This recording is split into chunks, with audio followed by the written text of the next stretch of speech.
Wala nang bagyo, wala na signal tayo na. Wala na signal. Wala na.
Okay, magandang gabi po sa inyong lahat.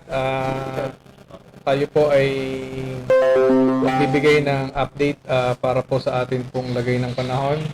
So, sa kasalukuyan po ay wala na po tayong nakataas anumang signal number dito po sa atin pong lungsod at particular sa lalawigan po ng Laguna. So, kanina po ay nag-ikot po ang ating mahal na mayor, no, at tayo po mismo Malakas ang ay agos. nag-ikot sa bawat barangay at para makita po ang mga evacuate na ating pong inilikas through forced evacuation po, no, o yung ating preemptive evacuation, no. So, nakasalukuyan kanina po ay umabot po tayo na nasa 2,007 families na po ang ating iniligtas. Huwag kang gumanyan. Huwag kang gumanyan, tumagilid ka. 76 individuals na po. Yan ho yung ating mga nailikas, no? So, ito po ay mga nanggaling sa Barangay Palingon, San Cristobal, Sampirohan, Bukal, Banyadero, Barangay Leok, Mapagong, Pansol, Sokol, Lingga, Barangay Parian, Barangay Bagong Kalsada, Barangay Licheria, Barangay Makiling, Barangay Pasiano Rizal, Barangay Sirang Lupa, Barangay Bandik, Barangay Mayapa, Anlubang, Barangay Dos, Barangay Uwisan, Halang, Lawa, San Juan, Barangay 1, Barangay 4, Kay Anlog, Barangay 7 po. So, makikita niyo naman po na yan po yung effort na ginawa po ng ating opisina sa pakikipagpaglayan po sa ating pong sa pakikipag-ugnayan po ng ating tanggapan sa mga barangay. Kaya po tayo po ay nagpapasalamat sa ating pong mga BQRT na talaga naman pong nagpuyat para magbantay at mangalaga po sa ating pong mga mamamayan dito po sa lungsod ng Calamba. So, ngayon po ay tignan lang natin ang sitwasyon ng ating kakalsadahan dito po sa ating lugar, no. Ngayon andito po sa isa sa mga lugar na binaha po at nagkaroon tayo ng unpassable area dito sa Barangay Bukal, ano po. dahil po sa pagtaas ng tubig. So andun po yung ating kasamang kaposo si Christopher Nemes para magulat kung ano pong lagay ng trapiko dito po dito po sa Barangay Bukal. So, Topper. Yes, boss. Kumusta po yung audio ko, boss? Kamusta na dyan sa Bukal? Okay, boss. Nandito po ako sa Bukal. Kanina po hindi madaanan tong area na to kasi tumaas po yung tubig. So, isa po ito doon sa mga maraming mga barangay na yung road po ay naging impossible. Pero, ngayon po, nag-subside na po yung baha. Wala na pong tubig. Pero ang iniwan po, ito, sir. Wala, hindi natin marinig si Topper. Putik. Ayan. Ayan po, nakikita So niyo, makikita ayan nyo po po, yung sitwasyon ngayon yung po sa isang Barangay Bukal, lane ay occupied na po. Nakikita Yung po putik. natin yung So ang nadadaanan lamang po ay isang lane. So kanina po, pumunta po dito yung DPWH para mag-clearing. Pero hindi po totally natanggal yung putik dito. Ano po? So medyo makapal. So ina-advise po natin yung ating mga itong lugar na to, dadaan po dito na magdahan-dahan po kasi madulas po yung putik. At bansay lamang po yung talaga nila pwedeng puntahan. So makikita niyo po, dito sa side na yan, ayan po. Yung dami po ng trapiko, maayos naman po. Okay. May ilang mga sasakyan na dumadaan, pero hindi po sila pwedeng magmadali basta-basta dahil ito pong tinatawag nating kambingan ay punong-puno po ng putik. So, yun lang, boss. Yung ibang area naman po, possible naman po. Wala po tayong mga traffic congestion, hindi po yung mga sasakyan sa kalsada. So, iba yung ingat lamang po sa pagmamaneho kasi po madulas po yung kakalsadaan. Ano po? So, yun, boss. Ayan, makikita nyo po. May mga nadaan ng sasakyan, kaso, medyo madulas yung daan, madulas yung kalsada dahil makapal yung putik. At isa pa po, medyo madilim, so ina-advise po talaga na magdahan-dahan po sila sa kanilang pagmamaneho at extra po ang pag-iingat. So yun lang, boss. Wala dito sa Bukal. Back to you. Okay, maraming salamat, Christopher Nemes. No po, mag-iingat ka dyan, mag-iingat ka. Salamat po, boss. Mag-iikot kami kung may matcheck kami mga evacuation area tapos yung status nila doon, boss. Okay. Back to you. Bye-bye. Okay. Sige, ano mo na. Cut mo na. Okay, thank you. Thank you, Topper. Maraming salamat sa iyong pag-uulat dyan sa Barangay Bukal na po. So, kanina po ay talaga pong hindi po nadaanan yung lugar na yan at aside from that, talaga naka-experience din po tayo. Lapitin mo po. Sa Barangay Parian. Sir Steve, kamay-kamay, Sir Steve! Na nagkaroon po tayo ng post evacuation na po. Yan po ay yan sa Barangay Parian. Katulong po natin dyan ang ating pong BFP, no? May po tayo ng assistance sa ating pong BFP para po respondihan ito po ating Sir mga Steve, kababayan dito kamay-kamay, sa Sir Barangay Steve! Parian. So aside po sa Parian, talaga pong namang nagkaroon din po tayo ng rescue operations po. Dito po yan din sa may Barangay Parian na kung saan ayan po may makikita po ninyo na isa pong senior citizen po ang inilabas at talagang inilikas po ng ating pong kasama dito po sa poso, no? Ayan, kita po ninyo. Ganyan po tayo na tumulong sa mga nangangailangan kanina po kasagsagan ng ulan. So, kaya po kami din naman ay nagpapasalamat, no, dahil kukunin po namin ang pagkakataong ito para pasalamatan yung pong mga tao na sumunod po sa ating panawagan na sila po ay lumisan sa kanilang mga tahanan. Ano po? Yan po as early as kahapon po ng tanghali ay nagsisimula na po kami kahit hindi pa po natin nararamdaman ang bagyong si Ulysses ay talaga pong nagbara-barangay po tayo, nakipag-coordinate po tayo sa barangay para po makapag-assess sila dun sa mga lugar na kung saan po ay tawag dito yung pong mga delikado o yung mga prone sa baha, no?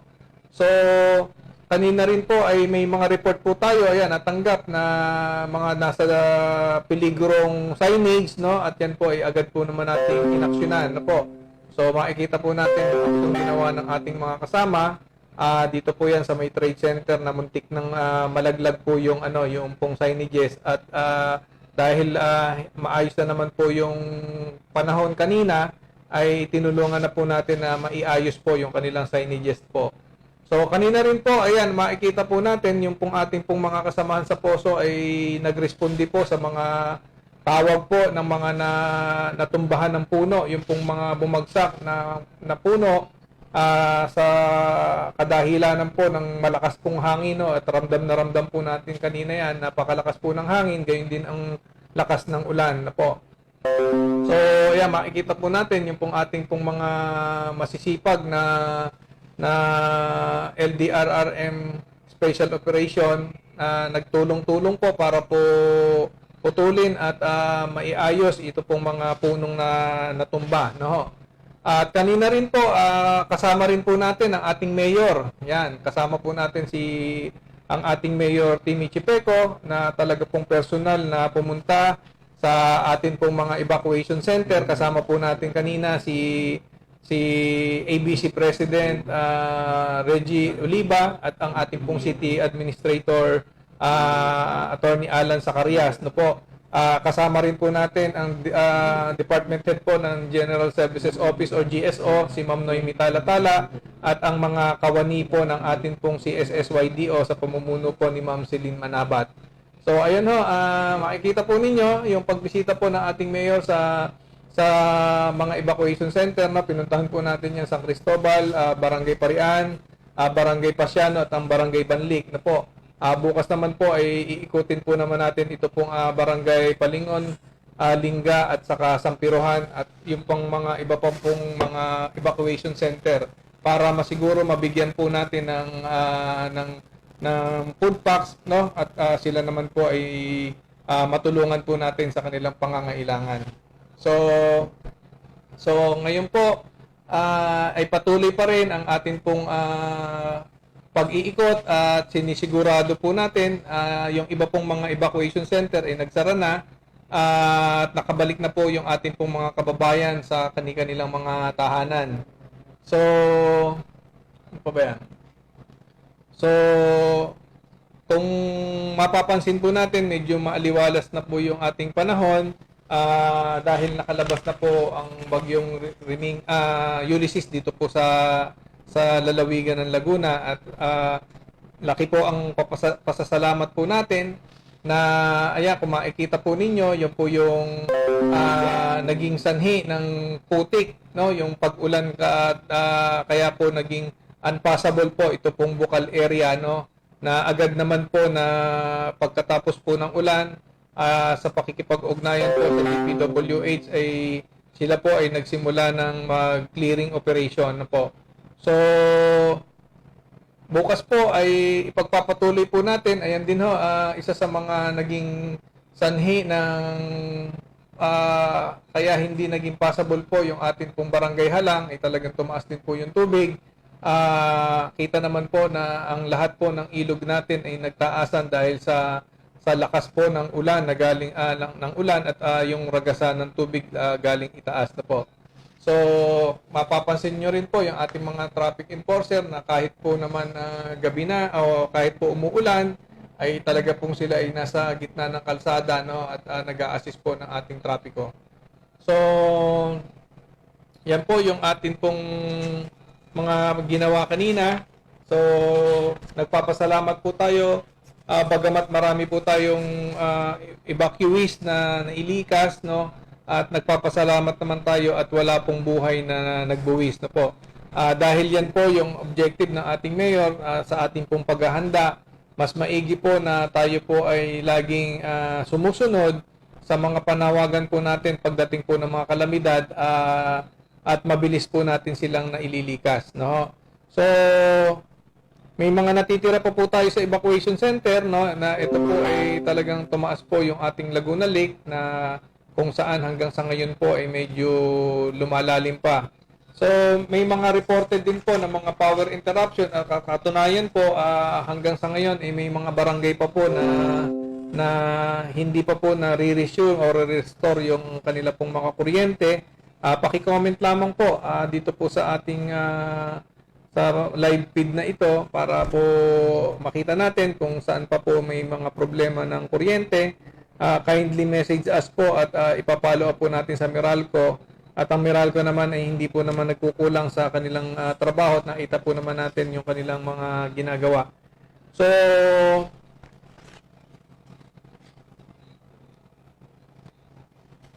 ayan po, siguro yan lang po muna ang ating may ulat sa ngayon. Nagpapasalamat muli po tayo sa mga tauhan na tumulong po dito po sa ating operation, no? Lalong-lalo na sa akin po mga kasamahan dito po sa Public Order and Safety. Nagpapasalamat po ako sa Special Services Division na po, headed by Kuya Edwin Nunez, sa ating Traffic Management Division, no? Kay Christopher Nemes. Sa Special Operations din po sila Steve, sila Kuya Romel, si Ebet, sa aking mga kasamahan sa Poso, at sa lahat po ng Special Operations Group ng Public Order and Safety Office. Gayun din, siyempre, lalo-lalo na po sa ating Local Disaster Risk Reduction Management Division, kay Mike, kay Jap, kala Joy, sa lahat po ng staff namin na nagtulong-tulong, kay Rachel, kay Polong, maraming salamat sa inyo. Dahil kung hindi po sa inyo ay hindi po natin magagampanan itong mga trabahong ito. So, nagpapasalamat din po kami sa aming mga naging katuang sa pagsiservisyo kanina, no? Lalong-lalo na po ng mga kasagsagan ng ulan. Ito pong Engineering Department headed by Engineer Erwin Pacada, at saka po sa aking partner, no, kay Engineer Tabila. Maraming salamat po sa mga tauhan ng Engineering Office. Maraming salamat po sa inyong tulong. Kaya din yung mga tumulong po from GSO, katulong po natin sila sa pamamahagi ng mga groceries kanina, at sa CSSYDO, maraming salamat po. Gayun din kay Ma'am Bombet, bilang katuang po natin sa pagbibigay ng impormasyon from II Peso kay Tita Bombet, maraming salamat. At sa lahat po ng mga departamentong nagtulong-tulong po sa City Government of Calamba, maraming salamat po sa inyo. At gayon din sa Calamba Water District, no, headed by General Manager June Aguilar, sa mga mabilis na aksyon sa mga pinadadala po natin sa kanilang mga concern na nagkakaroon po ng mga water problems na po, ay mabilis po nilang na-actionan. So, lalong-lalo na rin sa atin pong Chairman of the Board, kay Padre Rene Riga, no? Siya po yung Chairman of the Board ng Calamba Water District, at syempre yung ating pong General Manager na si Kuya June Aguilar. So, sa lahat po, muli, bago ko po malimutan, ay ito pong ating pong mga bagong bayani, no, na ating pong BQRT, yung pong mga Barangay Quick Response Team, ay talaga naman pong ramdam na ramdam natin yung pagsiservisyo sa kanilang mga barangay. Mabuhay po kayo, at sana po ay kayo po ay huwag magsasawa na magbigay ng suporta sa atin pong mga kababayan, lalong-lalo na pagdating po sa kalamidad na po. Muli po sa lahat po ng mga nagtulong-tulong, nagpapasalamat po tayo dito po sa ating lungsod ng Calamba, at walang reported po na casualty. So, bagamat nakaranas po tayo ng mga pagbaha kanina, pero lahat po ng kakalsadahan po natin ay maayos na po na nadadaanan. So, ito pong Bukal Pansol area na kung saan may nag-iwan po ng putik dahil po sa buhos ng ulan, ay bukas po ay sisiguraduhin po natin, katulong ang DPWH at ang City Engineering Office ay magtutulong-tulong po tayo para po linisin ito pong naiwang dumi o putik dito po sa ating kalsada. At yan po ay bilin na Mayor na huwag pong pabayaan ang pagsasaayos ng mga nasirang kalsada. So, muli po, mula po sa tanggapan ng Public Order and Safety Office, Jeffrey Rodriguez po, nag-uulat para po sa inyo. Maraming salamat po.